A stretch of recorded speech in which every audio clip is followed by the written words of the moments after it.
বীর চট্টলা টিভি। আসসালামু আলাইকুম। বীর চট্টলা টিভি থেকে আমন্ত্রণ জানাচ্ছি। আমি তানিশা সুলতানা আফিফা।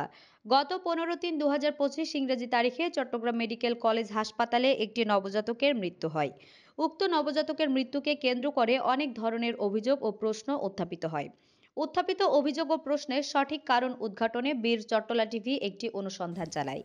উক্ত অনুসন্ধানে বীর চট্টলা টিভি জানতে পারে যে মুসাম্মদ মহসিনা গত 7/3/2025 তারিখে চকরিয়া জমজম ক্লিনিকে একটি ছেলে বাচ্চা প্রসব করেন।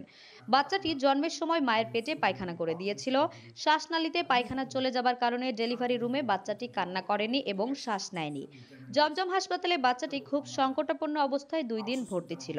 সেখানে ভর্তি থাকাকালীন এক পর্যায়ে বাচ্চার অবস্থার আরও অবনতি হলে বাচ্চাটিকে চট্টগ্রাম মেডিকেল কলেজের নবজাতক আইসিইউতে রেফার করা হয়। বাচ্চাটি সুদূর চকরিয়া থেকে চট্টগ্রাম মেডিকেল কলেজের এই দীর্ঘ পথ পাড়ি দিয়ে আসার সময় আরেক ধাপ বাচ্চার শারীরিক অবনতি হয়। নবজাতক ওয়ার্ডে কর্মরত চিকিৎসক ডাক্তার নাহিদা বলেন, ভর্তির পর বাচ্চাটির গ্যাস্পিং ও খিঁচুনি হচ্ছিল। সারা শরীরে স্ক্লেরিমা ছিল। তিনি বাচ্চাটিকে অক্সিজেন দেওয়ার ডিভাইস সিপিএপি চালু করেন।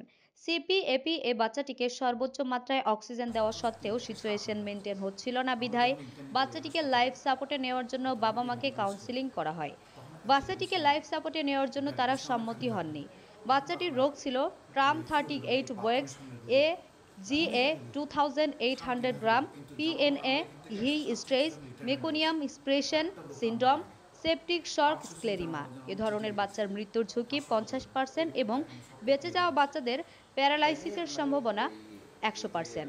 চট্টগ্রাম মেডিকেল কলেজের নবজাতক আইসিইউতে ভর্তির দিন হতে বাচ্চাটিকে injection ceftazidime injection amikacin injection dopamine injection dobutamine injection phenobarbitone ও ইনজেকশন ফসফিনশন দেওয়া হয়। বাচ্চার অবস্থার আরও অবনতি হলে অ্যান্টিবায়োটিক পরিবর্তন করে ইনজেকশন মেরোপেনিম এবং ইনজেকশন লেবোফ্লাসিন দেওয়া হয়।